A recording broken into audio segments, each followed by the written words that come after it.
देशाचा पुरा खेळखंडोबा केलाय, इथं भारत लुटलाय आणि तिथं इंग्लंड सजवलाय। म्हणजे ज्यांनी छत्रपती शिवाजी महाराजांना आणि धर्मवीर संभाजी महाराजांना ज्या इंग्रजांनी जीवे मारण्याचा प्रयत्न केला, डच, पोर्तुगीज, इंग्रज, मुघल यांना हाताला धरून अफजल खानाच्या मदतीला जाऊन, औरंगजेबाच्या मदतीला जाऊन स्वराज्य संपवण्याचा प्रयत्न केला। आपल्या हिंदुस्थानाचा अभिमान, स्वाभिमान असलेला किल्ले रायगड जिवंत जाळला। त्यानंतर आपल्या हिंदुस्थानावर राज्य केलं, आपल्या स्त्रियांवर बलात्कार केले, कितीतरी हिंदूंना जिवंत मारलं। अशा भडव्या इंग्रजांचे सण साजरे करताना काही हिंदूंना थोडी पण लाज वाटत नाही? आपल्या मुलांना मोठ्या अभिमानाने लाल टोप्या घालून शाळेत पाठवतात, जाण्याची नाही मानाची तर लाज वाटली पाहिजे। आणि नंतर म्हणतात आमची पोरं आम्हाला वृद्धाश्रमात टाकतात।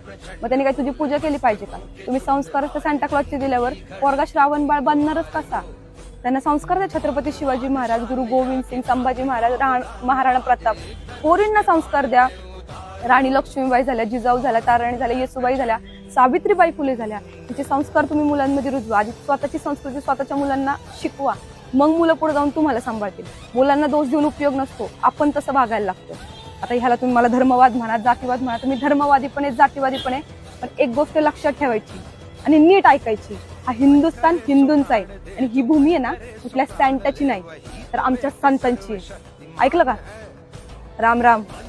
सो प्राण दे, जो मन करे सो प्राण ले, वही तो है